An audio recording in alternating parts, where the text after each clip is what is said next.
Okay,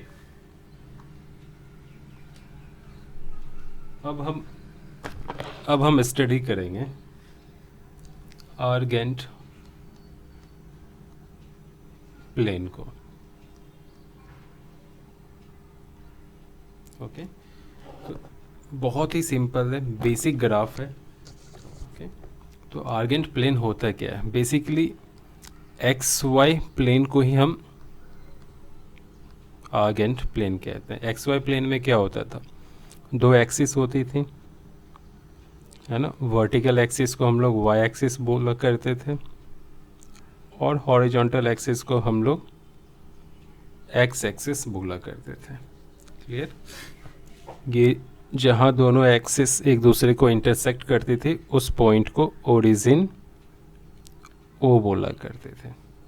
okay, तो मान लो आपके पास एक कॉम्प्लेक्स नंबर है small X I small X plus I small Y. Clear? इसको हमें आर्गेंट प्लेन पे दिखाना है। तो हम क्या करेंगे, ये ग्रेजुएशन से मार्किंग है। मान लो एक्स कोऑर्डिनेट ये है और वाई कोऑर्डिनेट यहाँ है वाई एक्सिस पे, तो ये हो गई पॉइंट। क्लियर? ये पॉइंट मान लो पी एक्स वाई है ना। तो ये जो कॉम्प्लेक्स नंबर है आर्गेंट प्लेन पे एक पॉइंट होगी।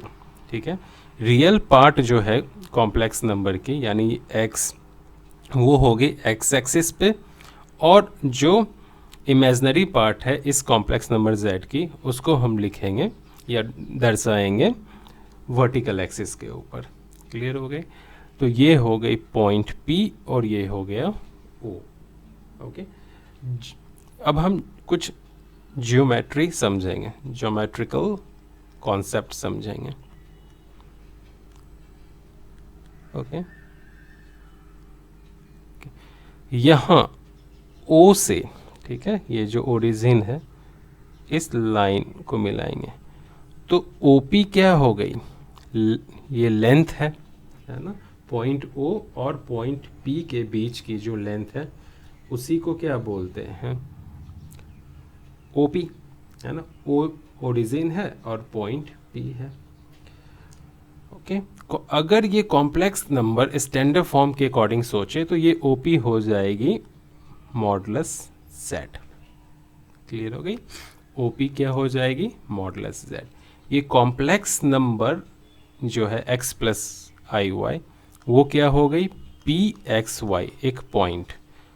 ओके, और OP क्या हो गई? Modulus of Z।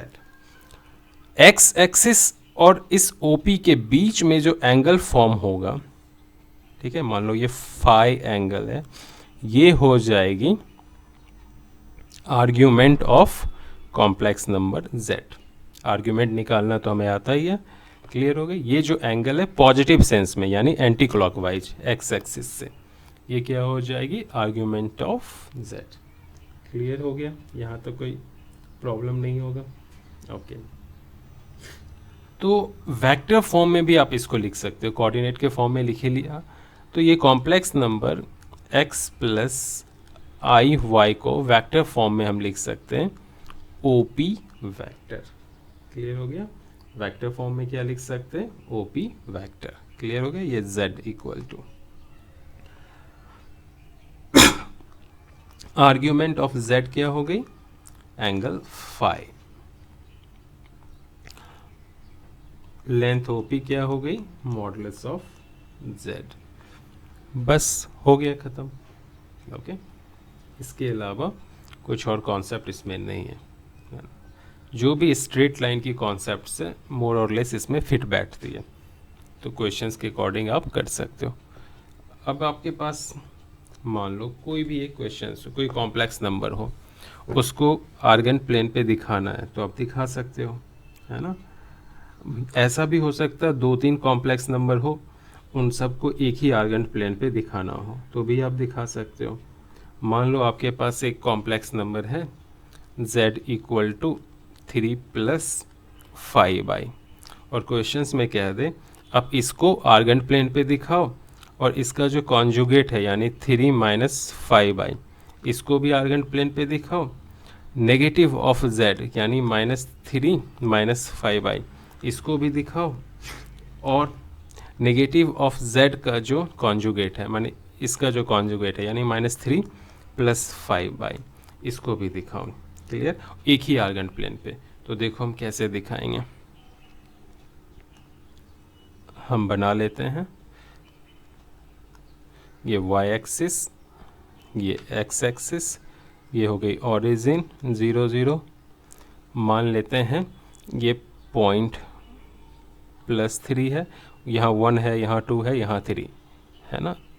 अच्छा दिखे इसलिए मैंने मार्किंग नहीं की है। यहाँ पे भी इसको मैं -3 ले लेता हूँ, ये 2 हो गई, ये 1 हो गई। ओके, और यहाँ पे मैं ले लेता हूँ ये +5 और यहाँ ले लेता हूँ -5। ये है -5, ये है +5। क्लियर? तो पहला जो कॉम्प्लेक्स नंबर z है ओके वो दिखेगी 3 + 5i। तो 3 प्लस यानी ये पॉइंट हो जाएगी और इसको हम ऐसे मिला देंगे। क्लियर? मान लो ये हो गई p। क्लियर? फिर p1 ले लेते हैं। ओके, p1 पॉइंट क्या हो जाएगी 3 और 5। फिर है z बार यानी कॉन्जुगेट 3 और -5i। तो यहाँ हो जाएगा 3 और -5i यानी ये पॉइंट हो जाएगी। ये इसको यहाँ से मिलाएंगे, ये p2 3 और -5। फिर -z -3 -5i -3 -5i यानी ये है। ओके, इसको हम ऐसे मिलाएंगे। करेक्ट? ये हो गई p3 -3 -5। फिर हमें निकालना है -z बार यानी -3 + 5। तो ये हो गई -3 + 5 यहाँ। तो इस तरह से हम ड्रॉ कर सकते हैं। ओके,